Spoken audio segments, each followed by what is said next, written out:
Good evening students and I welcome you. देखो, आपका स्वागत है। बहुत इंपॉर्टेंट क्लास है और ये बहुत ही इंपॉर्टेंट टॉपिक है और ऑलरेडी स्क्रीन पे दिख रहा है तुम्हें। मैंने सेल्स के बारे में डिस्कशन स्टार्ट किया था लास्ट टाइम। तो आपको पता है कि हमने जब शुरू किया बैटरीज के बारे में तो आपको मैंने क्या क्या बताया। देखो, अभी तक आपने स्टडी किया, मेरे से क्या स्टडी किया अभी तक अगर मैं देखूं तो देखो, हमने आपको बैटरीज के बारे में बताया। क्या बताया? बैटरीज के बारे में बताया। बैटरीज के बारे में यस और नो, जल्दी बताओ। हाँ जी सर। तो पहला क्वेश्चन उन्होंने ये पेपर में पूछा था कि व्हाट आर प्राइमरी बैटरीज। बताओ कि प्राइमरी बैटरीज क्या होती हैं, जल्दी से बताओ, 30 सेकंड का वक्त है। What are primary batteries student? रिवाइज करना है, सारा कोर्स रिवाइज करना है, रिकैप करना है, बार बार उनको अपने माइंड में लेके आना स्टूडेंट, तब तो हम आंसर कर पाएंगे एग्जाम में, नहीं तो भूल जाएंगे। जब तक पेपर आएंगे जितना किया सब भूल जाएंगे हम स्टूडेंट। हमें रोज रिवाइज करना है। रिवीजन बहुत जरूरी होता है। रिवीजन के बिना कोई भी स्टूडेंट पेपर में अच्छे मार्क्स नहीं ले सकता। अभी भी मैं बता दूं, एक बहुत बड़ा कोर्स है केमिस्ट्री का, फिजिक्स का, बायो का। हमें रिवाइज करते रहना है, रोज ही पढ़ना है स्टूडेंट कंसिस्टेंटली, तब जाके हम अच्छी परफॉर्मेंस देंगे। अगर हमने रोज नहीं स्टडी किया तो क्या होगा, हम भूल जाएंगे जो कुछ हम पढ़ने थे। तो प्राइमरी बैटरीज कौन सी थी स्टूडेंट? जो एक पीरियड के बाद डेड हो जाती है और वो रिचार्ज नहीं होती और रीयूज भी नहीं हो सकती। बिल्कुल सही आंसर है। They can not be charge, उनको चार्जिंग नहीं की जा सकती। They can not be charge student. वो डेड हो जाएंगी। उनकी एक लाइफ टाइम होती है, after some period of time they will become dead. और इसे बोलते हैं कि वो रिवर्सिबल नहीं है। They are non reversible student, वो रिवर्सिबल नहीं है। एग्जाम्पल बताइए, प्राइमरी बैटरी कौन कौन सी पढ़ी हमने?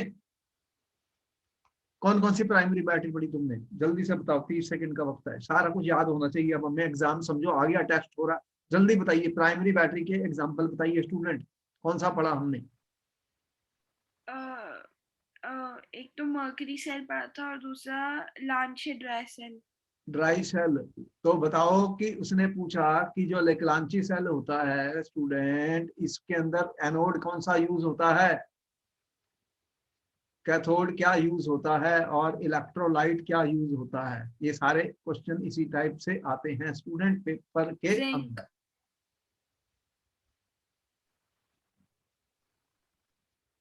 तो किस चीज की बॉडी बनाई थी आपने? जो ड्राई सेल मैंने यूज किया था स्टूडेंट, उसमें किस चीज की बॉडी बनाई थी आपने? क्या यूज किया था? जिंक जिंक किया जिंक था। का नोड था, तो जिंक की ऑक्सीडेशन हुई थी। आपने कहा सर तो जिंक जिंक को मैंने ऑक्सीडाइज एंड किया था। जिंक ने इलेक्ट्रॉन छोड़े तो कहां गए? कैथोड किस चीज का था? एक कार्बन की रॉड थी आपके पास, कार्बन का था, ग्रेफाइट। उसको किसके अंदर डाला था आपने? पेस्ट किसका बनाया था? मैंगनीज डाइऑक्साइड का। और उसमें क्या क्या डाला था? Ammonium chloride. ZnCl2 plus ammonium chloride. तो अब ये इंपॉर्टेंट पॉइंट था कि इसके अंदर कितनी ऑक्सीडेशन नंबर की चेंज हुई थी। MnO2 का किसमें कन्वर्शन हुआ था? MnO2 किसमें बदला था स्टूडेंट? क्या हुआ था? इसकी तो ये तो इलेक्ट्रॉन दे रहा है जिंक, तो MnO2 ने इलेक्ट्रॉन लिए थे तो उसका क्या बना था? MnOOH हमने दिखाया था। तो ये +4 ऑक्सीडेशन स्टेट में किसमें गया था? +3 में। तो यहाँ पे ये इलेक्ट्रॉन गेन करेगा तो ये बनेगा। तो यहाँ पे रिडक्शन हुई थी। और एक इसकी प्रॉब्लम क्या आ रही थी इसके अंदर, कि एक गैस निकल रही थी। कौन सी गैस निकली थी इसके अंदर? अमोनिया। तो अमोनिया अगर गैस बन जाएगी तो सेल खराब हो जाएगा। इसके लिए हमने क्या डाला था इसके अंदर कि अमोनिया को यूज कर लिया था? क्या डाला था? ये जिंक क्लोराइड किस लिए डाला था? तो जिंक क्या करेगा? जिंक आयन अमोनिया के साथ रिएक्ट कर गए थे और एक कॉम्प्लेक्स बन गया था। कौन सा कॉम्प्लेक्स बना था स्टूडेंट्स? Tetra amine. ये टेट्रा एमीन जिंक का एक कॉम्प्लेक्स बन गया था स्टूडेंट, जिससे कि ये अमोनिया गैस तुम्हारी हमने इस कॉम्प्लेक्स में फॉर्म कर दी थी। तो ये आपका था। इसकी कितनी थी, कितनी कितनी वोल्टेज देता है ये ड्राई सेल? ये भी पूछा जा चुका पेपर में। 1.5 वोल्ट। 1.5 वोल्ट मिलते हैं।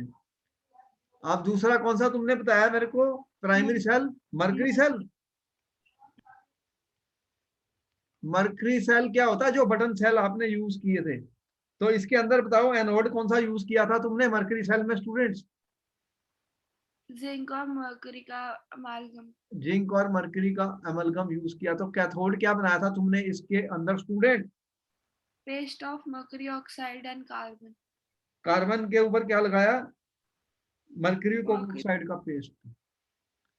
कार्बन का था आपका, कार्बन का बहुत अच्छे इलेक्ट्रोड बनाए जाते हैं आपने देखा है, और उसके ऊपर मर्क्यूरिक ऑक्साइड का लगाया था स्टूडेंट।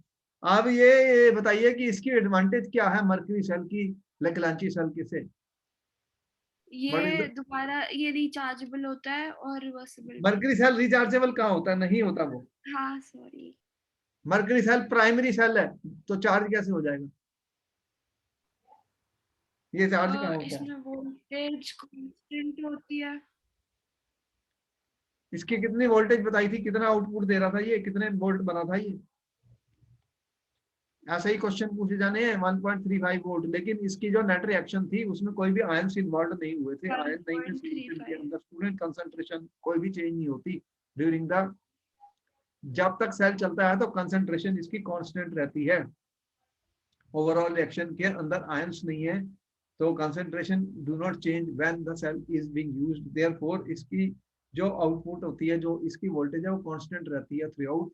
जबकि ड्राई सेल की कम होती रहती है, वो वीक हो जाता है, वीक हो जाता है। अब नेक्स्ट क्वेश्चन ये पूछा गया था, व्हाट आर सेकेंडरी सेल्स? तो सेकेंडरी बैटरीज कौन सी होती हैं? We that can be recharged. वो एक्सटर्नल इनको वोल्टेज रिचार्ज अप्लाई किया जा करके सकता है। और या एग्जांपल कौन कौन से दिए थे? लेड स्टोरेज बैटरी दी थी हमने। उसने पूछा था कि जो चार्जिंग और की रिएक्शंस बताइए। जब इसको चार्ज करेंगे तो उसकी रिएक्शंस लिखिए, चार्जिंग की रिएक्शंस लिखिए एग्जाम के अंदर। देखो जब डिस्चार्ज किया था मैंने, तो एनोड क्या था? एनोड किस चीज का था आपका लेड स्टोरेज में? लेड का। कैथोड क्या था? P B oxide. लेड ऑक्साइड का। इलेक्ट्रोलाइट क्या लिया था तुमने? क्या इलेक्ट्रोलाइट यूज किया स्टूडेंट लेड स्टोरेज बैटरी में, जो इन्वर्टर में यूज? H2SO4 38%। 38% H2SO4। तो फिर यहाँ पर क्या हुआ था कि ये रिचार्ज क्यों होने में कामयाब हो गए थे? क्या रीजन बताओगे इसका? ऐसा क्यों हुआ कि इनको रिचार्ज करने में हम कामयाब हो गए? ये क्वेश्चन पूछा जा चुका पेपर में। What is the reason student that they can be recharge? ऐसा क्या हुआ? दोनों के केस में क्या बना था? लेड सल्फेट, और ये सॉलिड होता है। ये किसके ऊपर डिपॉजिट हो गया था? इलेक्ट्रोड्स के ऊपर जम जाता है, इलेक्ट्रोड्स पे डिपॉजिट हो जाता है स्टूडेंट्स, एनोड और कैथोड पे। और जब बाहर से फिर मैं एक्सटर्नल वोल्टेज अप्लाई कर दूंगा तो यही लेड सल्फेट रिवर्स रिएक्शन हो जाती है। तो ये एक इंपॉर्टेंट पॉइंट है। जितने भी हमने सेकेंडरी बैटरियां बताई आपको, इसके अलावा और कौन सी मैंने सेकेंडरी बैटरी बताई थी? निकल कैडमियम बताई थी। निकल कैडमियम।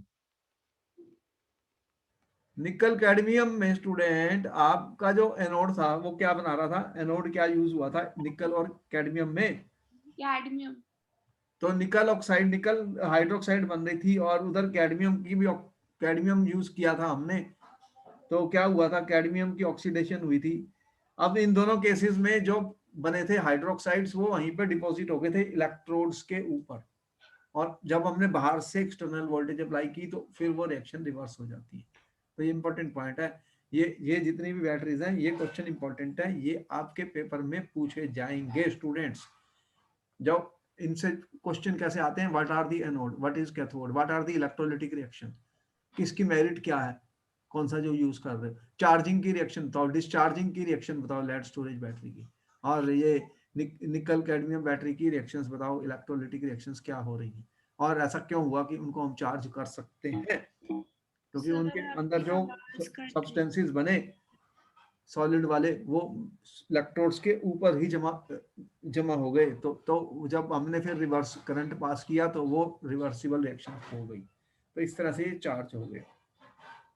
तो यहाँ तक की स्टोरी हमें समझ आ गई। देखो इनमें कोई भी क्वेश्चन आएगा पेपर में, बार बार कह रहा हूँ, बहुत इंपॉर्टेंट टॉपिक है और ये हर साल क्वेश्चन पूछे जाते हैं।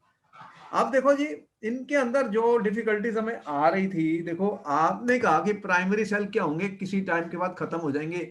जो भी आप पेंसिल सेल लाते हो, जो भी आप बटन सेल लाते हो, जो भी आपके घरों में इलेक्ट्रॉनिक वॉचेस में है, उनकी एक शॉर्ट लाइफ है, उसके बाद वो डेड हो जाते हैं, उसके बाद आप फेंक देते हो। मरकरी की तो प्रॉब्लम है, mercury itself is a poison.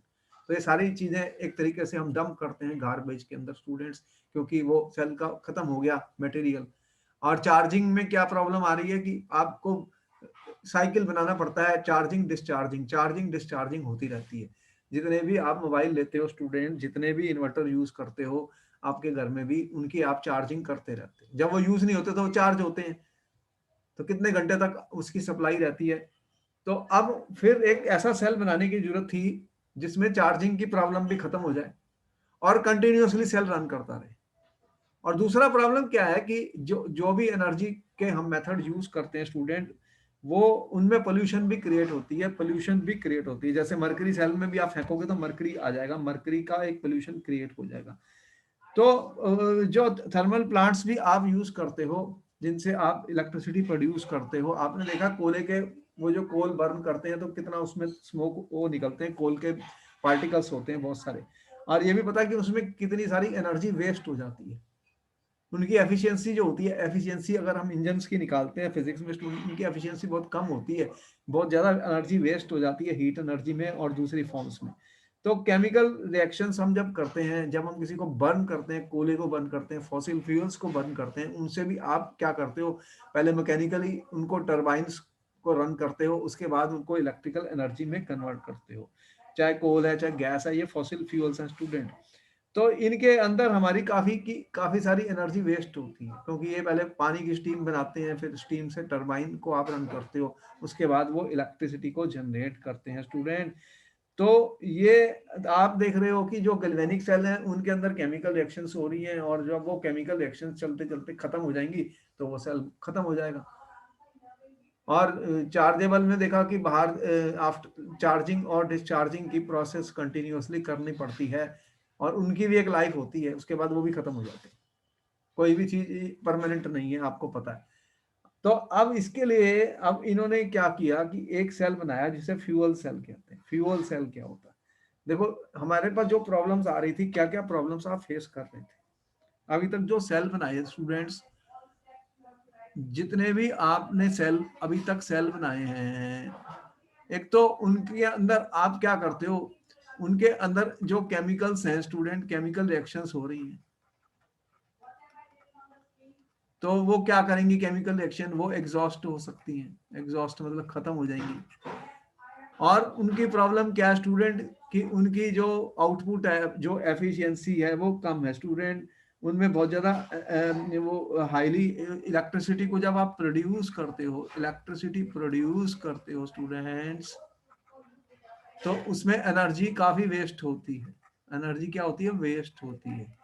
तो उनकी जो एफिशिएंसी निकलती है वो कम हो जाती है। वो पानी को पहले स्टीम बनाते हैं हाई प्रेशर पे, और उसको फिर टरबाइन को रन करते हैं, उससे इलेक्ट्रिसिटी जनरेट करते हैं स्टूडेंट। डायरेक्टली ये केमिकल टू इलेक्ट्रिकल एनर्जी में कन्वर्ट जो है वो नहीं होते, जितने भी आप फॉसिल फ्यूल वगैरह का यूज करते हो, जो भी आप थर्मल प्लांट्स यूज कर रहे हो, जैसे थर्मल प्लांट्स यूज कर रहे हो जिसमें कोल को बर्न कर रहे हो, थर्मल प्लांट्स या फॉसिल फ्यूल्स का यूज कर रहे हो स्टूडेंट। तो फॉसिल फ्यूल्स को आप बर्न करके स्टीम बनाते हो, स्टीम से आप टरबाइंस को रन करते हो, फिर इलेक्ट्रिसिटी प्रोड्यूस करते हो। तो ये वेस्टेज बहुत होती है इसमें, एनर्जी की, एनर्जी जो होती है आपकी वेस्ट हो जाती है हीट की फॉर्म में और अदर फॉर्म्स में। और बहुत सारे केसेस में आपने देखा पोल्यूशन की एक प्रॉब्लम है, ऐसे केमिकल्स अमिट होते हैं स्टूडेंट्स जो कि पोल्यूटेंट्स हैं, जो कि हार्मफुल टू द लाइफ है। अब इन सारी प्रॉब्लम्स को सॉल्व करने के लिए उन्होंने कहा कि हम ऐसा एक सेल बनाएं जिसका जो फ्यूल है वो डायरेक्टली कन्वर्ट हो जाए इलेक्ट्रिकल एनर्जी, मतलब fuel is directly converted into electrical energy. तो ऐसे फ्यूल होंगे हमारे पास जिनको हम इलेक्ट्रिकल एनर्जी में कन्वर्ट कर देंगे, उनको हम डालते जाएंगे और वो सेल चलता रहेगा, चार्जिंग की प्रॉब्लम भी सॉल्व होगी, चार्जिंग की भी जरूरत नहीं पड़ी जब तक हमारे पास कंटिन्यूअस सप्लाई आती रहेगी फ्यूल की। तो अब हमने क्या कहा कि हमारे पास फ्यूल है जैसे हाइड्रोजन गैस और ऑक्सीजन गैस है, देखो ये हमने यूज की, ये बहुत है। हाइड्रोजन फ्यूल सेल एक बहुत अच्छा सेल है जिसके अंदर हम हाइड्रोजन का यूज करते हैं, गैस का, हाइड्रोजन गैस भी हमारे पास है और ऑक्सीजन गैस भी है स्टूडेंट। तो अब इनकी सप्लाई कंटिन्यूअसली हम इलेक्ट्रोड्स को देते रहेंगे और एक इलेक्ट्रोलाइट का यूज कर लेंगे। अब क्या करेंगे, ये डायरेक्टली रिएक्शन होगी, ये फ्यूल्स डायरेक्टली इलेक्ट्रिकल एनर्जी देते रहेंगे और जैसे जैसे हाइड्रोजन और ऑक्सीजन की कंटिन्यूस सप्लाई आती रहेगी तो हमें एनर्जी मिलती रहेगी। तो एक तरीके से ये जो सेल है वो चलते रहेंगे जब तक कि हमारे फ्यूल्स भी आते रहेंगे। तो इनमें चार्जिंग करने की जरूरत नहीं पड़ी, सिर्फ फ्यूल आते रहने चाहिए, फ्यूल आते रहने चाहिए, एनोड से और कैथोड से फ्यूल आते रहेंगे और वो अपनी रिएक्शन करेंगे और डायरेक्टली हमारी जो फ्यूल है वो कन्वर्ट हो जाएगी एनर्जी के अंदर।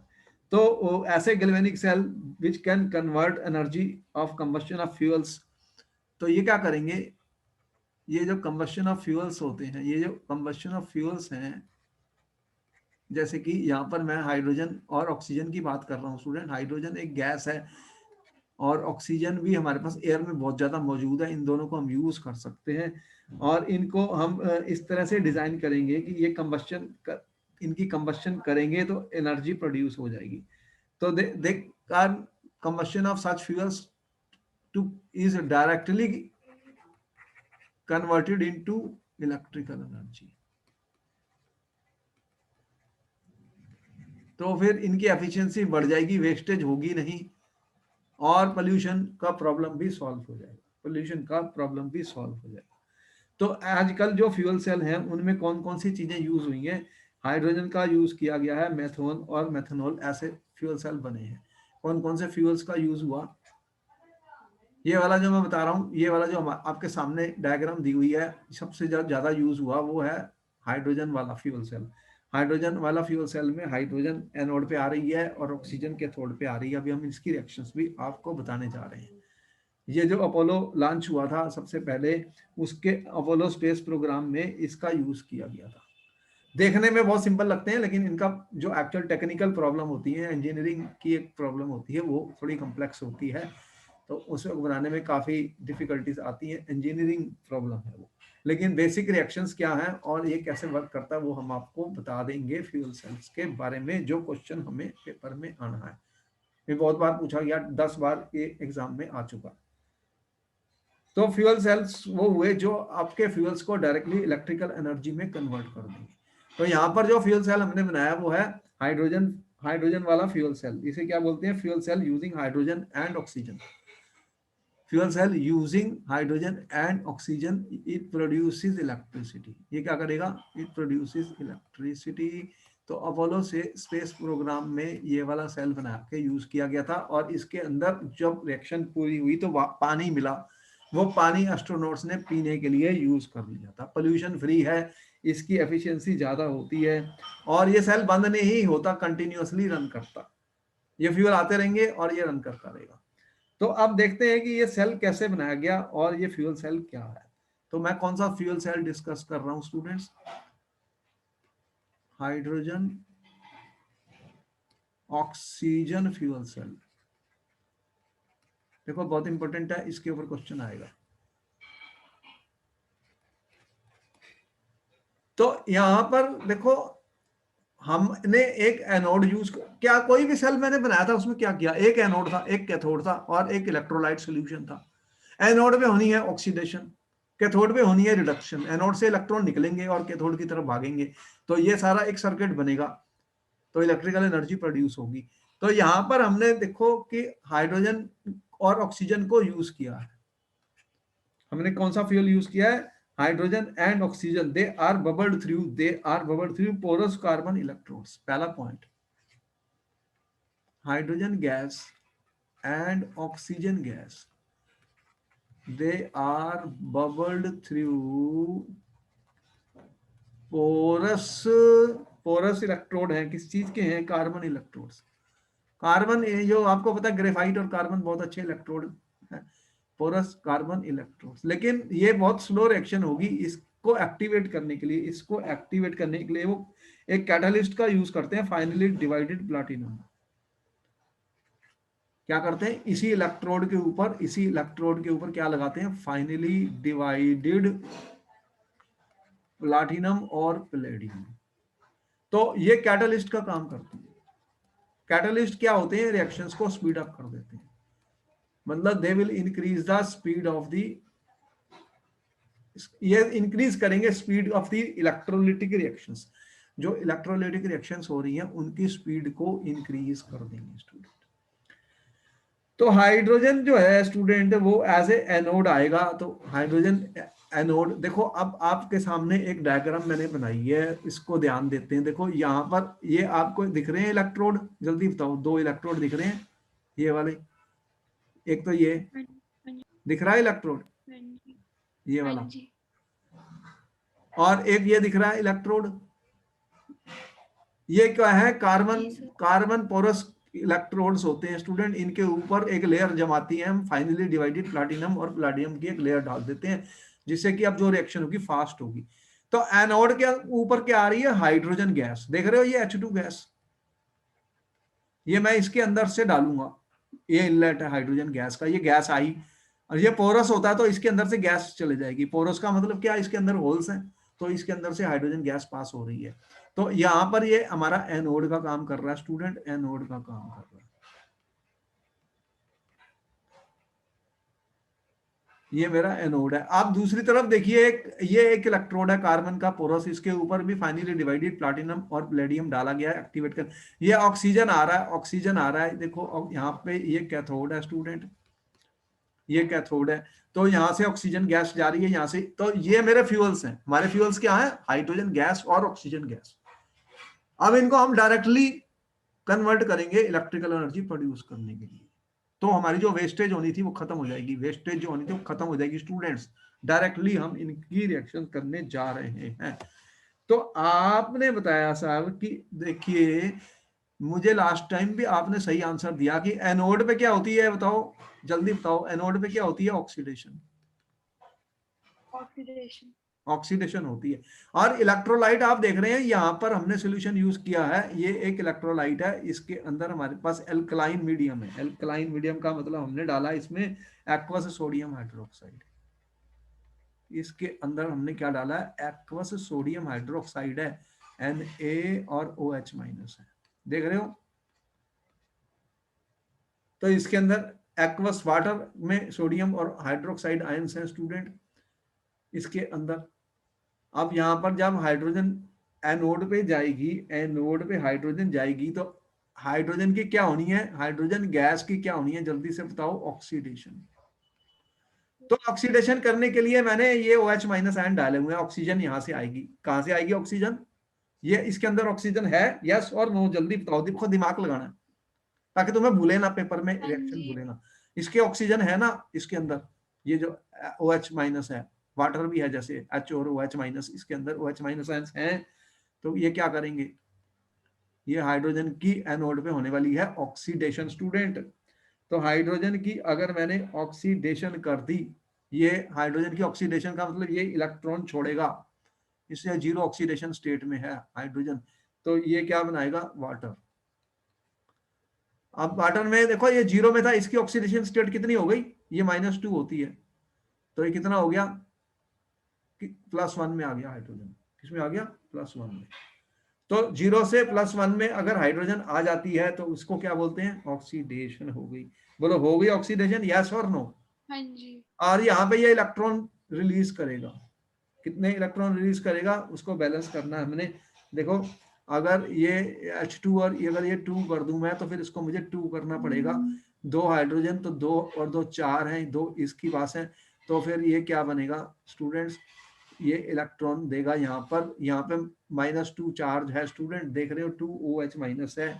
तो कितने इलेक्ट्रॉन इसने छोड़े हैं यहाँ पर देख लीजिए, ये कितना हुआ, 2 to 4 है, H2O 4H2O, ये भी बैलेंस नहीं हुआ, तो इसको मैं 4 कर दूं, तो फिर ये कितना हो गया स्टूडेंट, 4 2H2 हो गया, और ये भी हो गया मेरा 4OH माइनस। तो 4 इंटू 2 8 हो गया, ये 4 और 4 8 हो गया, तो ये 4 OH माइनस 4 इलेक्ट्रॉन रिलीज हुए, ये इक्वेशन 1 बनी। तो यहां पर हुई है मेरी ऑक्सीडेशन, ठीक है। तो ये एनोड रिएक्शन हुई है, क्या हुई है, एनोड की रिएक्शन हुई है स्टूडेंट्स, एनोड की रिएक्शन। अब देखता हूं कैथोड पे क्या हुआ। कैथोड पे क्या होता है स्टूडेंट्स, रिडक्शन। रिडक्शन। तो बहुत अच्छा जवाब दिया तुमने, तुम्हें समझ आ गई सेल कैसे बनते हैं, सेल कैसे बनते हैं। हमें रट्टेबाजी नहीं करनी, समझना है। देखो ये इंपॉर्टेंट क्वेश्चन है आने वाला पेपर में। कैथोड पे आपने कहा रिडक्शन करनी है सर, हमें रिडक्शन करनी है। अच्छा, बहुत अच्छा बताया तुमने। रिडक्शन किसकी होने वाली है, जल्दी से बताओ। ये ऑक्सीजन ऑक्सीजन की। मैंने डाली है कैथोड पर, हाँ है? जी। ये कैथोड है मेरा, और यहाँ पर ऑक्सीजन आ रही है, तो ऑक्सीजन की होने वाली है रिडक्शन स्टूडेंट। तो ऑक्सीजन की अगर रिडक्शन होगी, अब ऑक्सीजन के यहाँ पे वाटर है इसके अंदर ऑलरेडी, देख रहे हो एक्वस NaOH था। तो ऑक्सीजन की अगर मैं रिडक्शन कर दूं तो ये इलेक्ट्रॉन को गेन करेगा। इलेक्ट्रॉन तो यहाँ पे आ गए, ये इलेक्ट्रॉन इसने छोड़े, ये ऐसे गए, ये कैथोड पे पहुंचने जा रहे हैं इलेक्ट्रॉन, ये दिख रहे हैं डॉट्स, ये इलेक्ट्रॉन जा रहे हैं, ऐसे जा रहे हैं, किसकी तरफ जाते हैं, एनोड से कैथोड की तरफ, सही है। तो कैथोड पे इलेक्ट्रॉन आ रहे हैं और ऑक्सीजन को इलेक्ट्रॉन मिल रहे हैं। तो ऑक्सीजन को इलेक्ट्रॉन मिले तो ऑक्सीजन की होने वाली है रिडक्शन। तो 4 इलेक्ट्रॉन आए थे यहाँ पर, तो ऑक्सीजन की अगर रिडक्शन हो गई तो ये क्या बनाएगा, ऑक्सीजन ये बनाएगा स्टूडेंट हाइड्रोक्साइड आयन। तो 4 है, ये 4 माइनस है तो 4 है, तो ये 2H2 हो गया। तो यहाँ पर रिडक्शन हुई है, नंबर 2 रिएक्शन। यहाँ पे क्या हुई है, रिडक्शन। ऑक्सीडेशन। तो नेट रिएक्शन क्या हुई फिर, नेट रिएक्शन,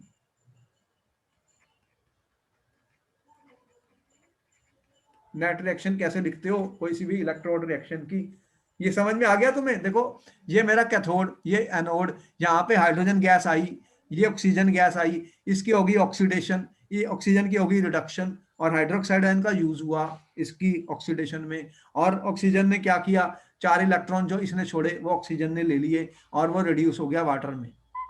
अब अगर इनको बैलेंस करना होता है तो क्या करता हूँ, इलेक्ट्रॉन इलेक्ट्रॉन को कैंसिल करता हूँ, इन दोनों को ऐड कर दूं, इन दोनों को ऐड कर दूं, तो क्या बनेगा, ये 4 OH माइनस ये भी कैंसिल हो रहे हैं, और ये 2 हाइड्रोजन है, और ये ऑक्सीजन गैस है, ठीक है, और 2 वाटर हैं और ये 4 वाटर हैं। तो 4 में से 2 गए, कितने रह गए, 2H2O, ठीक है, ये लिक्विड है, चलो वाटर। तो यहाँ पर अपना अपने पास क्या हुआ फिर रिएक्शंस में, क्या हुआ, इनको एक्वस कर दो क्योंकि ये सॉल्यूशन में है, ये लिक्विड है, ये एक्वस है, ठीक है जी। अब क्या हुआ, कितना बना वाटर, ये रिएक्शन होगी नेट, बाकी सब कैंसिल हो गए, बोलो हो हाँ गए। जी। हाँ जी। तो ये हाइड्रोजन ने ऑक्सीजन के साथ रिएक्ट करके वाटर बना दिया, और उसके बाद में हमें क्या मिल रही है, इलेक्ट्रिकल एनर्जी। यहाँ पे क्या मिल रही है, इलेक्ट्रिकल एनर्जी। तो ये इलेक्ट्रिकल एनर्जी जो हम यूज करेंगे स्टूडेंट्स अपने किसी भी पर्पस के लिए। तो यहाँ पर हाइड्रोजन जब ऑक्सीजन के साथ रिएक्ट करता है वाटर बनाने के लिए, ये कोई रिएक्शन इतनी आसानी से नहीं होती जितनी लग रही है। आप देख रहे हैं कि इसमें कितनी एनर्जी रिक्वायरमेंट्स हैं। तो इस तरह से ये सेल काफी कॉम्प्लेक्स होता है, जो देखने में हमें बहुत सिंपल लग रहा है यहाँ पर। तो बार रिएक्शंस बहुत आसान है आपके सामने। हाइड्रोजन की ऑक्सीडेशन हुई, ऑक्सीजन की रिडक्शन हुई, इलेक्ट्रोलाइट हमारा NaOH या KOH, हाइड्रोक्साइड आयन, और ये बन गया। अब कोई भी सेल वर्क कब करता है स्टूडेंट, अगर मैं इसकी वैल्यू निकालूं ई सेल, अगर मैं इसकी ई सेल निकालूं, ये अल्कलाइन मीडियम में हुई है, कौन सा मीडियम मैंने यूज किया है, बताओ, अल्कलाइन अल्कलाइन में। मीडियम। तो तुमने मुझे बताया था लास्ट टाइम कि जब सर सेल निकालते हैं, ये किसी भी सेल की वैल्यू अगर हमने निकालनी है तो हमारे पास एक फार्मूला है, ई कैथोड माइनस ई एनोड। मतलब ये स्टैंडर्ड रिडक्शन पोटेंशियल वैल्यूज है, क्या है, स्टैंडर्ड रिडक्शन पोटेंशियल वैल्यू। बोलो सही है गलत है, अगर इन दोनों को माइनस कर दूं मैं सही तो है। मेरे को ये सेल की वैल्यू मिल जाएगी। अगर ये पॉजिटिव आ गई तो सेल फंक्शन करेगा, फिजिबल होगा, अगर ये नेगेटिव आ गई तो सेल नहीं चलेगा। बोलो सही है गलत है, सही सेल है। पोटेंशियल शुड बी पॉजिटिव, तो अब कितनी वैल्यू आने वाली है इसकी, तो इनकी वैल्यूज अगर हमें पता होंगी स्टूडेंट तो हम निकाल सकते हैं। इनकी वैल्यूज अगर हमें पता होंगी तो हम इनकी वैल्यूज निकाल सकते हैं स्टूडेंट। देखो हमारे पास ये वैल्यूज ऑलरेडी हैं, किसकी, रिडक्शन पोटेंशियल की वैल्यूज हैं स्टूडेंट। O2 ऑक्सीजन, ऑक्सीजन और ये वाटर OH माइनस में, इसकी वैल्यू आपकी बुक में दी हुई है स्टूडेंट, ये है 0.40 वोल्ट। कितनी है, 0.40 वोल्ट। तो यहां पर इस सेल में कैथोड कौन सा है मेरे पास, ऑक्सीजन। एनोड कौन सा है, और इसकी रिडक्शन पोटेंशियल वैल्यू भी मेरे पास है, किसकी, रिडक्शन पोटेंशियल वैल्यू हमेशा तभी होती है जब इलेक्ट्रॉन्स को गेन किया जाता है स्टूडेंट, गेन किया जाता है।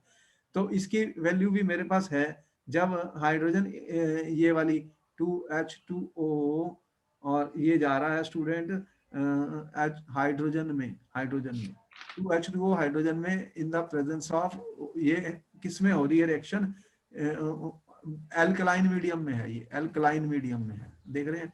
तो ये जब इसमें रिडक्शन हो रही है, इसकी वैल्यू हमारे पास है -0.83 वोल्ट, -0.83 वोल्ट। मतलब यहाँ पर जो इनकी रिडक्शन पोटेंशियल वैल्यूज है मेरे पास हैं, इसकी जो रिडक्शन पोटेंशियल वैल्यू है E0, इसकी हाइड्रोजन, ये हाइड्रोजन ऑक्सी हो रही है, इसकी जो वैल्यू है हमारी रिडक्शन पोटेंशियल वैल्यू कितनी है, -0.83 वोल्ट। और इसकी वैल्यू कितनी मैंने बताई है, इसकी कितनी बताई तुम्हें मैंने, ये जो हाइड्रोजन, 0.0।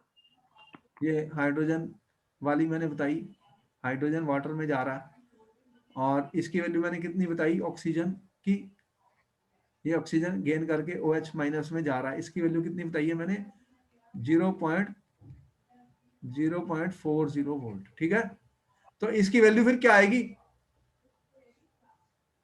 0.40 माइनस 0.83।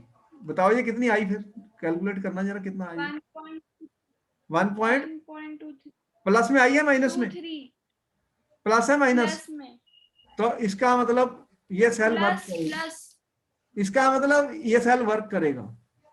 तो इस सेल के अंदर 1.23 वोल्ट हमें मिलेगा, तो ये सेल वर्क करेगा।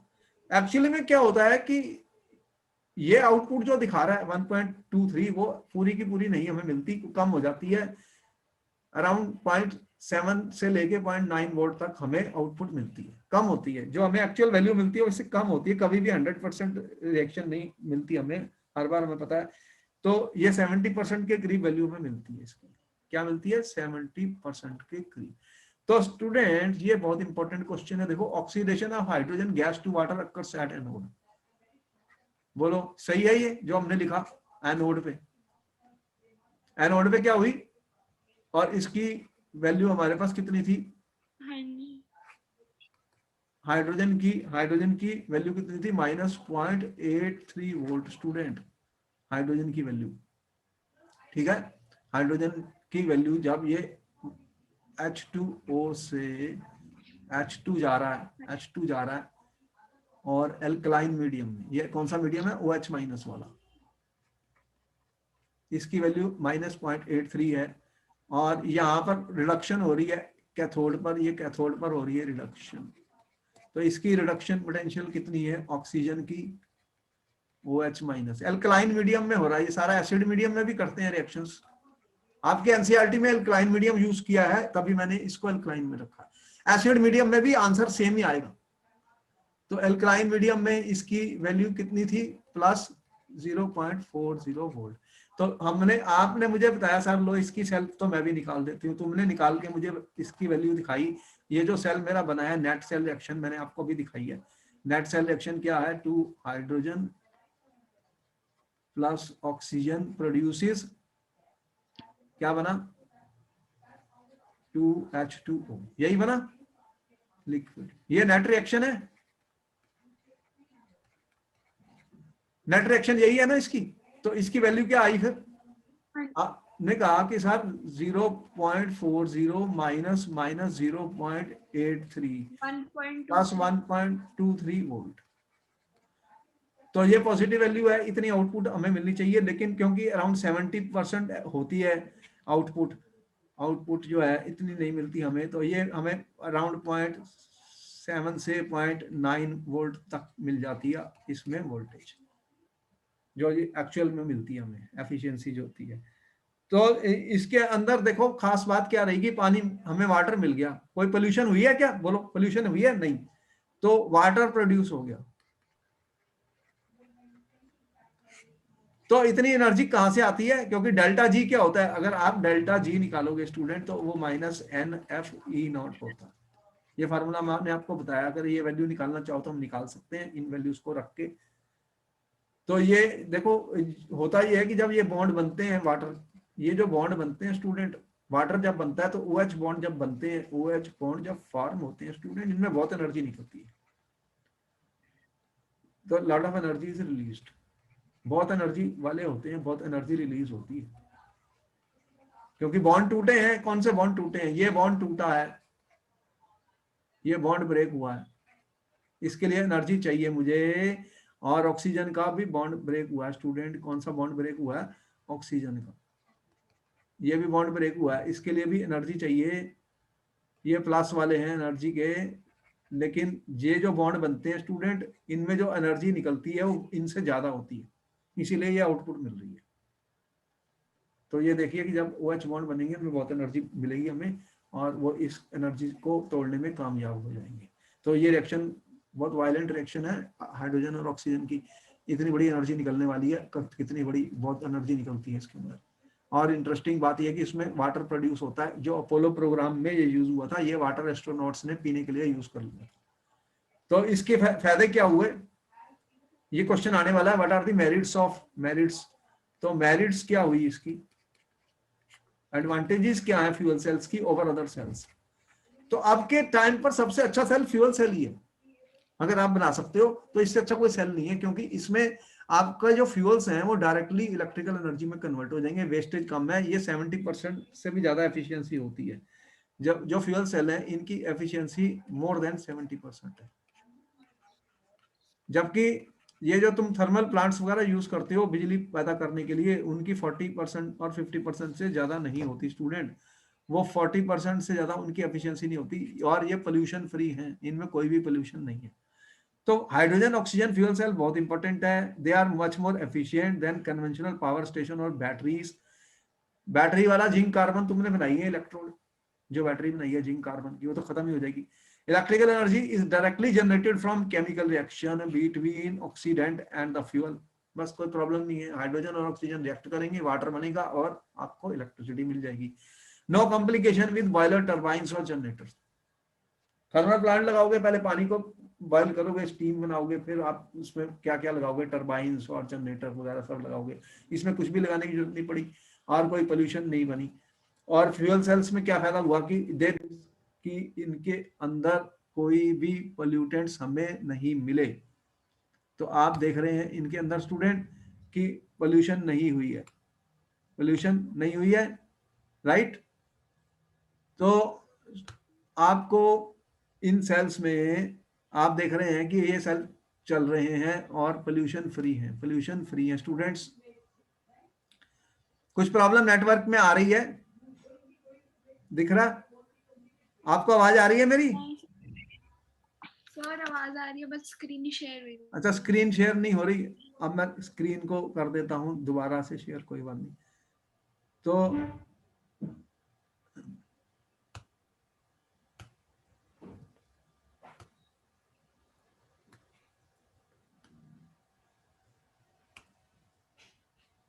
अब आ गया स्क्रीन, स्क्रीन आ गई।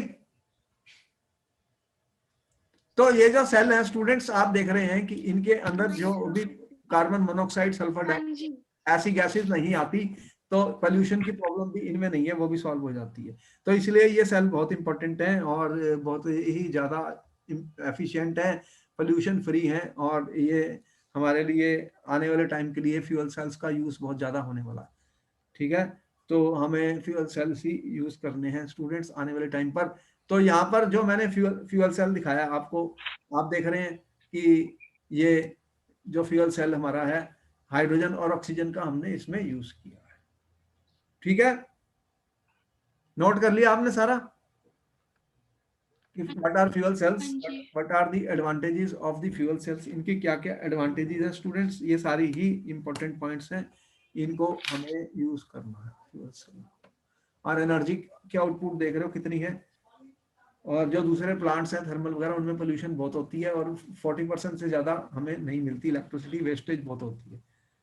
तो फिर इनकी एफिशिएंसी इंक्रीजिंगली बढ़ रही है और ये आने वाले टाइम पर ज्यादा बनेंगे और इम्पोर्टेंट है। तो फिर आपको मैं आगे चलूं, ये इंपॉर्टेंट था फ्यूल सेल। अब देखो हम आ रहे हैं, एक और बहुत इंपॉर्टेंट टॉपिक है इसके अंदर, फिर जो लास्ट टॉपिक है इस चैप्टर का उसे करोजन कहा जाता है। करोजन क्या होता है तुम्हें पता है स्टूडेंट, करोजन क्या होता है? देखो जो भी आप मेटल्स का यूज कर रहे हो, बहुत सारे जो मेटल्स का आप यूज कर रहे हो अपनी एवरीडे लाइफ में, हो क्या रहा है कि वो करोड कर जाते हैं, करोड का मतलब डिटोरेट हो जाते हैं। What is you mean by corrosion?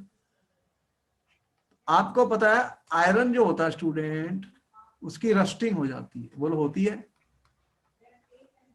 अगर आयरन के पास एयर वाटर और मॉइस्चर है स्टूडेंट्स, तो उसकी क्या होती है, आयरन के अंदर एयर वाटर और मॉइस्चर है, एयर है वाटर है मॉइस्चर है, और हवा में क्या क्या होता है, कार्बन डाइऑक्साइड भी होती है। ये सारी चीजें अगर है तो आयरन की रस्टिंग हो जाती है। रस्ट आपको पता है एक Fe2O3XH2O बन जाता है। तो ये एक तरीके से जो आपके मेटल होते हैं स्टूडेंट, उनका डिग्रेडेशन हो जाता है, मतलब डिटोरेशन हो जाता है, डिटोरेशन हो रहा है, आपके जो मेटल है वो खराब हो रहे हैं, डिटोरेट करते जा रहे हैं। आयरन होता है, आपने देखा कि जो सिल्वर होता है, सिल्वर जो होते हैं स्टूडेंट, वो टार्निश कर जाता है इन एयर। आपने चांदी के सिक्के देखे हैं, वो काले हो जाते हैं, टार्निश हो जाते हैं, दे टार्निश। तो उसमें क्या होता है, ऐसा क्यों होता है कि वो टार्निश हो जाते हैं? देखो जो सिल्वर होते हैं, अगर सिल्वर को आपने ऑक्सीजन और ह्यूमिड एटमॉस्फेयर में रख दिया, एयर और ह्यूमिड, ये कुछ नेटवर्क की थोड़ी सी प्रॉब्लम आ जा रही है।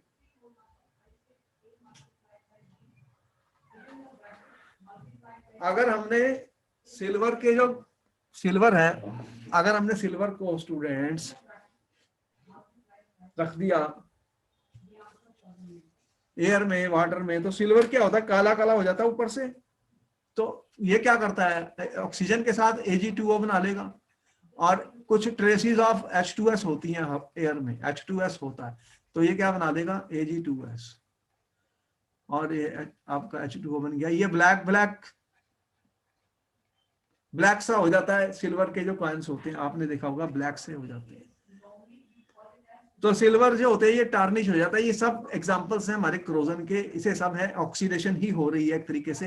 एयर में क्या होता है कि एयर में ऑक्सीजन होता है, वाटर होता है, मॉइस्चर होता है, ह्यूमिडिटी होती है, और कुछ ऐसे ट्रेसेस ऑफ गैसेस हैं हमारे एयर के अंदर, जैसे H2S गैस भी है ट्रेसेस, और कई गैसेस प्रेजेंट होती हैं, तो वो रिएक्ट कर जाती हैं मेटल्स के साथ, मेटल्स को ऑक्सीडाइज कर देती हैं। इसी तरह अगर आपने कॉपर को देखा होगा स्टूडेंट, कॉपर क्या करता है, कॉपर के ऊपर आपने देखा ग्रीन ग्रीन सी लेयर बन जाती है, ग्रीन ग्रीन सा, तो वो कॉपर भी एक ग्रीन सा बनाता है। होता क्या है कि ये कॉपर है, ये वाटर है, और ऑक्सीजन, और आपके पास कार्बन डाइऑक्साइड है और ऑक्सीजन है, ये सब रिएक्ट करके आपको CuOH ट्वाइस और मिलता है CuCO3। तो ये सब एक ग्रीन कलर का मिलता है, इसे क्या बोलते हैं, ग्रीन कलर। तो हरा हरा हरे हरे से कलर के वो जम जाते हैं कॉपर के ऊपर, आपने कई बार देखा होगा। तो ये सब एग्जांपल्स हैं करोजन के, रस्टिंग के। रस्टिंग क्या होती है, ये बहुत बड़ी वेस्टेज होती है, हमारे जो मेटल्स होते हैं वो डिटोरेट हो जाते हैं, खराब हो जाते हैं स्टूडेंट, डिग्रेड हो जाते हैं। तो आयरन के ब्रिजेस फॉल भी कर जाते हैं ड्यू टू दिस प्रोसेस। तो इसे क्या बोलते हैं, रस्टिंग ऑफ द आयरन और करोजन ऑफ द आयरन। हमारा जो मेन हम स्टडी करने जा रहे हैं वो corrosion of iron, rusting of iron जिसे कहते हैं, रस्टिंग ऑफ आयरन स्टूडेंट। ये हमारा मेन टॉपिक है जो हम इसमें पढ़ने जा रहे हैं। वैसे हमने आपको एग्जांपल दिए कि कैसे मेटल्स की करोजन हो रही है। यहाँ पे जितने मैंने मेटल दिखाए स्टूडेंट, आप देख रहे हैं इनकी करोजन हो रही है, इनकी रस्टिंग हो रही है। तो स्टूडेंट्स जो हमारे पास मेटल्स हैं वो क्या करते हैं, क्रोड कर जाते हैं, क्रोड कर जाते हैं। तो इनके अंदर होता क्या है कि आपके सामने एक हमने डायग्राम दिखाई है, जो हम ये क्वेश्चन जो मेन इसमें बनने वाला है वो ये है कि corrosion is an electrochemical process. Corrosion क्या है, एक इलेक्ट्रोकेमिकल प्रोसेस है स्टूडेंट, इलेक्ट्रोकेमिकल सेल है। मतलब क्या हुआ कि इसके अंदर क्या होगा कि इलेक्ट्रोकेमिकल रिएक्शंस हो रही हैं, इलेक्ट्रोकेमिकल रिएक्शंस हो रही हैं स्टूडेंट्स इसके अंदर। देखो आयरन, आयरन क्या चीज है, देखो आयरन एक मेटल है। मेटल क्या करते हैं, मेटल इलेक्ट्रोपॉजिटिव होते हैं, मेटल इलेक्ट्रोपॉजिटिव, वो इलेक्ट्रॉन को लॉस करते हैं, इलेक्ट्रॉन को छोड़ते हैं। तो यहां पर आप देख रहे हैं जैसे ये एक आयरन का पीस मैंने दिखाया स्टूडेंट, क्या है ये आयरन का पीस है, दिख रहा है तुम्हें, यस और नो जल्दी बताओ, दिख रहा है। अब इसके अंदर आयरन की, आयरन जब एयर होती है स्टूडेंट, एयर में क्या क्या होता है, हमारे एयर के पास क्या क्या प्रेजेंट है, एयर के अंदर आपके पास H2O है स्टूडेंट, ऑक्सीजन गैस है, कार्बन डाइऑक्साइड भी प्रेजेंट है, ये सब चीजें एयर में प्रेजेंट है। तो होगा क्या स्टूडेंट कि ये जो हमारा वाटर है वो कार्बन डाइऑक्साइड के साथ रिएक्ट करके क्या बनाता है, H2CO3। तो ये एक वीक एसिड है, ये क्या है, एक वीक एसिड है। तो ये हमें क्या देगा, H+ आयंस, 2H+ और CO3 2, देख रहा है। तो यहाँ पे हमारे पास H+ आयंस भी है हवा के अंदर, एसिड एसिड भी है एयर के अंदर, H+ भी है, कार्बन डाइऑक्साइड, वाटर, ऑक्सीजन, ये सब चीजें प्रेजेंट हैं। इनकी एब्सेंस में तो रस्टिंग होती ही नहीं, अगर हमें एयर ऑक्सीजन नहीं मिली, वाटर नहीं मिला, तो रस्टिंग होने वाली नहीं है स्टूडेंट। तो होगा क्या स्टूडेंट कि इन सब की प्रेजेंस में, इन सब की प्रेजेंस में आयरन जो है वो उसकी होती है ऑक्सीडेशन। अब आयरन की जब ऑक्सीडेशन होगी तो आयरन किस चीज का काम कर रहा है, एक एनोड बन जाता है। एनोड क्या होता है, जिसकी ऑक्सीडेशन होती है। तो आयरन की होगी ऑक्सीडेशन स्टूडेंट। तो ऑक्सीडेशन होने पे ये क्या करेगा, इलेक्ट्रॉन को रिलीज करेगा। और आपका रस्ट का फार्मूला ऐसे बताया मैंने, Fe2O3। Fe2O3 का मतलब क्या है कि ये आयरन की कितनी है, ये 2, ये है Fe2O3 का मतलब क्या हुआ इसको, ताकि ताकि हमें ये रिएक्शंस याद हो जाए इसलिए बता रहा हूँ। तो यहाँ पे 3 ऑक्सीजन 2- है और 2 Fe3+ है, देख रहे हो। तो ऑक्सीजन 2- में आया है और आयरन के 2 यूज हुए हैं, आयरन के Fe2 बनने वाले हैं, तो मैं इसको 2 कर देता हूँ। अगर मैं इसको 2 कर दिया तो ये 2 Fe2 हो गया। तो कितने बन गए इलेक्ट्रॉन, 4 इलेक्ट्रॉन। तो आयरन की मैंने दिखाई तुम्हारे को होगी ऑक्सीडेशन स्टूडेंट, ठीक है। और आयरन जब ऑक्सीडाइज हो गया तो इलेक्ट्रॉन छोड़ दिए इसने, ये आयरन की ऑक्सीडेशन हुई, इलेक्ट्रॉन कहाँ पे गए, एक आयरन और 2 आयरन, इस तरह से बहुत सारे हैं आयरन, इसके अंदर बहुत सारे आयरन है, तो वो ऑक्सीडाइज हो रहे हैं तो इलेक्ट्रॉन छोड़ रहे हैं। ये इलेक्ट्रॉन यहाँ पहुंचे और ये इलेक्ट्रॉन यहाँ पहुंचे, तो ऑक्सीजन और H+ प्रेजेंट है हवा में, क्या क्या है, ऑक्सीजन और H+। तो ये कैथोड रिएक्शन हो गई। कैथोड पे क्या रिएक्शन हुई, मेरे पास H+ कहाँ से आया, मैंने तुम्हें बताया कि वाटर और CO2 ये रिएक्ट करेंगे हवा में, H2CO3 बनाएंगे और ये H+ दे देगा, H+ दे देगा, ठीक है। तो H+ मौजूद है, ऑक्सीजन मौजूद है, ये इलेक्ट्रॉन आ रहे हैं हमारे पास कहां से, ये देखो 4 इलेक्ट्रॉन, 2 आयरन मैंने लिए तो 4 इलेक्ट्रॉन आ रहे हैं। इसको बैलेंस कर सकते हो, तो इसको मैंने 4H+ कर दिया, ठीक है। अब कैथोड पे क्या होने वाली है, ये H+ एक्वस, ये आयरन मेरा सॉलिड था, ये एक्वस हो गया, ठीक है। तो यहाँ पर क्या हुआ फिर, ये ऑक्सीजन गैस प्रेजेंट है स्टूडेंट हवा में। अब इसकी क्या हुई है, ऑक्सीजन की, यहाँ पर ये रिडक्शन होने वाली है, ये रिडक्शन होने वाली है यहाँ पर। तो ऑक्सीजन की रिडक्शन हो जाएगी तो ये क्या बन जाएगा, 2H2O। तो यहाँ पे आयरन की ऑक्सीडेशन हुई, कैथोड पे रिडक्शन होगी स्टूडेंट। तो इसकी वैल्यू हमें पता है कितनी है, देखो ये -0.44 वोल्ट है, -0.44 वोल्ट है स्टूडेंट इसकी स्टैंडर्ड रिडक्शन वैल्यू। इसकी वैल्यू कितनी है, 1.23 वोल्ट, 1.23 वोल्ट। तो नेट रिएक्शन मैं कर सकता हूं student, net reaction, net reaction क्या बनी, ये इलेक्ट्रॉन इसने छोड़े थे आयरन ने, इसने गेन किए, ये कट गया। तो नेट रिएक्शन क्या बना फिर मेरा, यहाँ पे 2FeS है स्टूडेंट्स, और लेफ्ट हैंड साइड पे क्या है, 4H+ है और ऑक्सीजन गैस है। और इसके बाद क्या बन गया फिर मेरे पास, क्या बना स्टूडेंट्स, यहाँ पे क्या बन गया, ये Fe कितने बने, 2Fe2+ बना है, दिख रहा है। एक्वस 2Fe2+ बना है स्टूडेंट, और राइट साइड पे क्या है मेरे पास 2H2O लिक्विड। तो इसकी ई नॉट वैल्यू कितनी आ जाएगी स्टूडेंट्स? 1.67। 1.6। तो अगर मैं ये सेल बन गया, एक इलेक्ट्रोकेमिकल सेल बन गया स्टूडेंट, प्लस 1.23 माइनस 0.44, तो ये बन गया प्लस 1.67 वोल्ट। तो ये वैल्यू पॉजिटिव है, इसका मतलब सेल चलेगा, इसका मतलब ये रिएक्शन होगी, इसका मतलब ये रिएक्शन होगी स्टूडेंट्स। तो आपका आयरन का ऑक्सीडेशन हो गया, आयरन की क्या होगी? ऑक्सीडेशन।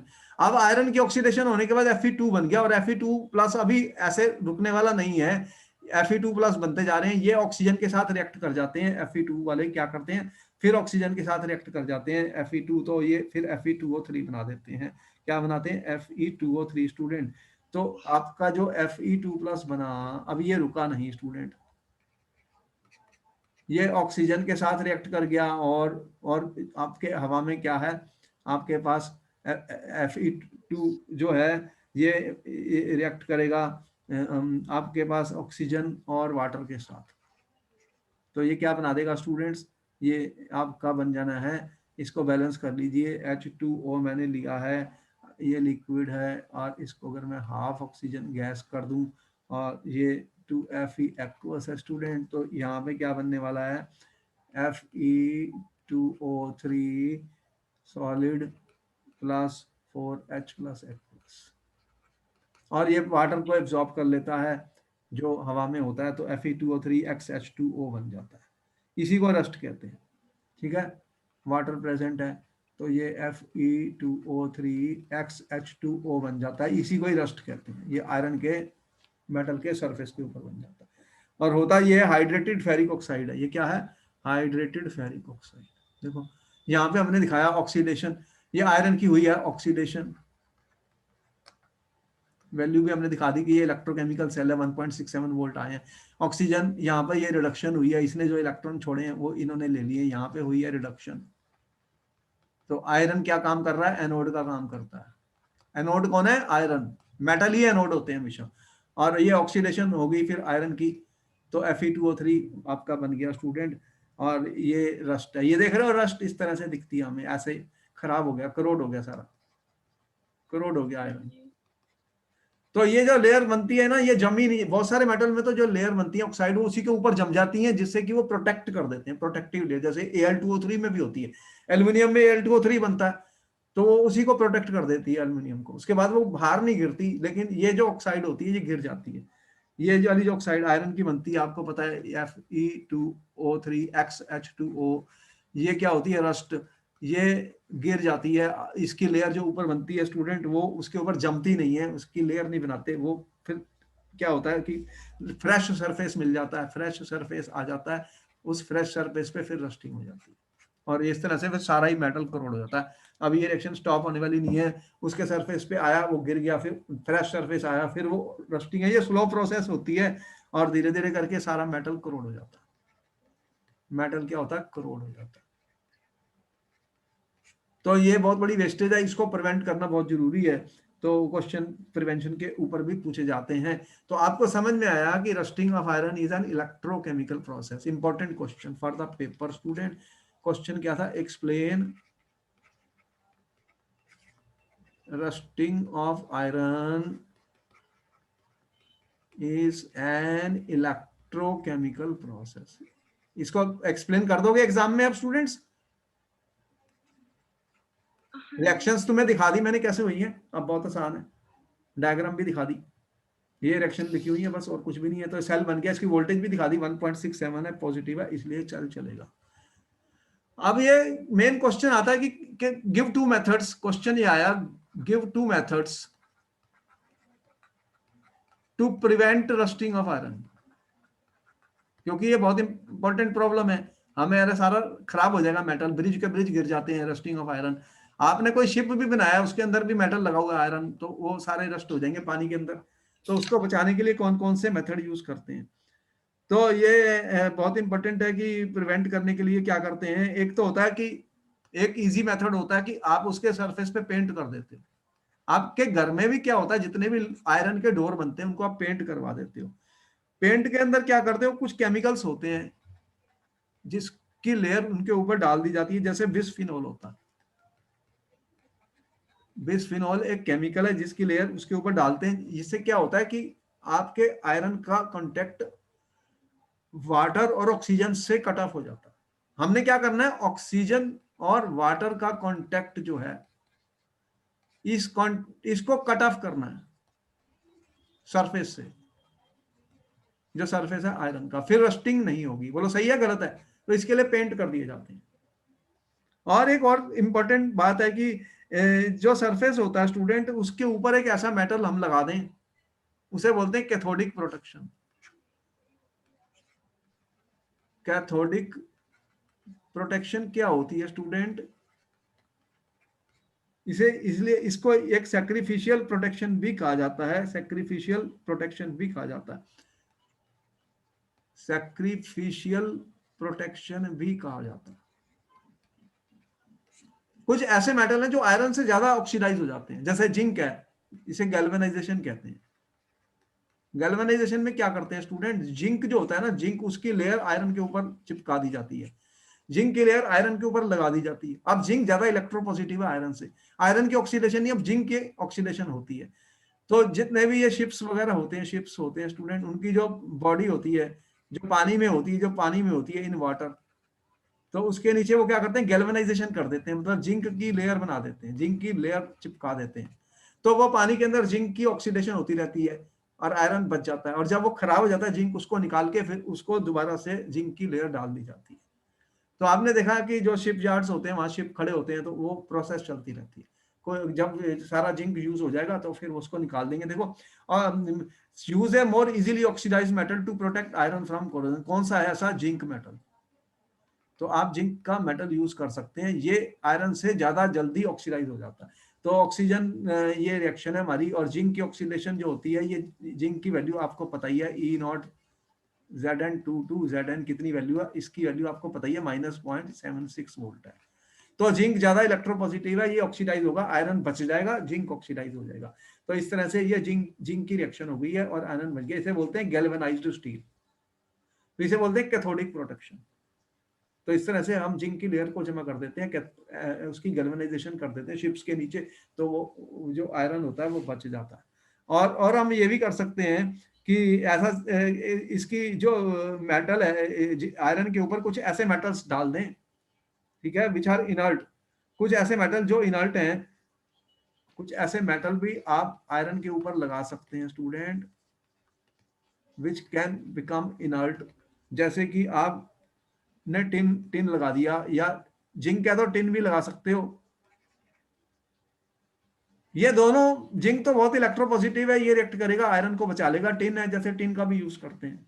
तो एक तरीके से इनको हम कैथोडिक प्रोटेक्शन भी कह सकते हैं, कैथोडिक प्रोटेक्शन भी कह सकते हैं। एक और मेथड है जो अंडरग्राउंड पाइप्स होती हैं, जो अंडरग्राउंड पाइप्स, पानी के अंदर जो पाइप्स होती हैं स्टूडेंट, उनके लिए क्या करते हैं हम, सैक्रिफिशियल इलेक्ट्रोड्स का यूज करते हैं।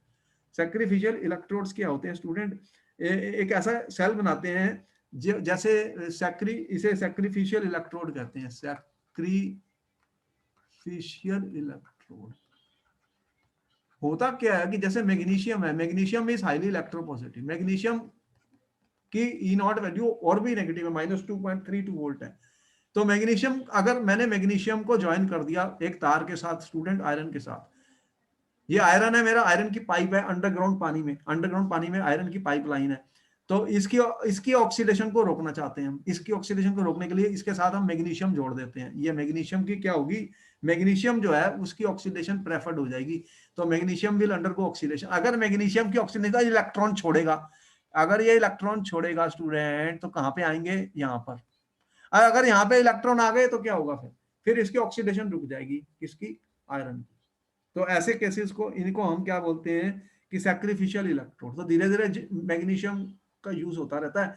तो मैग्नीशियम जब सारा का सारा यूज हो जाएगा, तो हम इसको रिप्लेस कर देते हैं, फिर इसको निकाल के दूसरा मैग्नीशियम का पीस लगा देते हैं। इससे आयरन की रस्टिंग बच जाती है।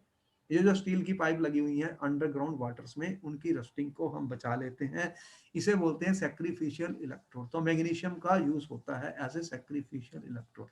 मैग्नीशियम का इलेक्ट्रोड हम बना के स्टूडेंट इसको हम लगा देंगे आयरन के साथ, तो magnesium is more electropositive, magnesium is more electropositive than iron. तो मैग्नीशियम की ऑक्सीडेशन होने वाली है, तो मैग्नीशियम इलेक्ट्रॉन छोड़ेगा स्टूडेंट, और जब ये छोड़ेगा तो ये इलेक्ट्रॉन आयरन के पास आ जाएंगे, इसकी ऑक्सीडेशन रुक जाएगी, इसकी ऑक्सीडेशन रुक जाएगी और धीरे धीरे मैग्नीशियम यूज होता रहेगा। और इसको निकाल के दूसरा लगाना ज्यादा आसान होता है, जबकि आयरन की सारी पाइप को निकाल के मैं रिप्लेस करूं, क्योंकि आयरन की पाइप्स में से पानी जा रहा है अंडरग्राउंड, और इसको निकालूंगा तो सारा खराब हो जाएगा मेरा सिस्टम, तो इसको मैंने लगा दिया, ये खत्म हो गया तो मैंने दूसरा पीस लगा दिया, इस तरह से मैं रिप्लेस करता रहता हूँ। तो ऐसे केस इनको क्या बोलते हैं हम, सैक्रिफिशियल इलेक्ट्रोड्स। तो magnesium is used as a sacrificial to protect underground pipe, tanks और पाइप। बात में समझ में आ गई है ये आपको? हाँ जी सर। बोलो समझ आया? हाँ जी। तो यहाँ पर ये खत्म हो गया हमारा, जो हमने बताया आपको फ्यूल सेल्स क्या होते हैं, और corrosion is an electrochemical process, और हाउ टू प्रिवेंट करोजन। फिर हम आपको मिलेंगे नेक्स्ट क्लास में। Okay then, bye bye, I see you in the next class. Thank you sir. Okay.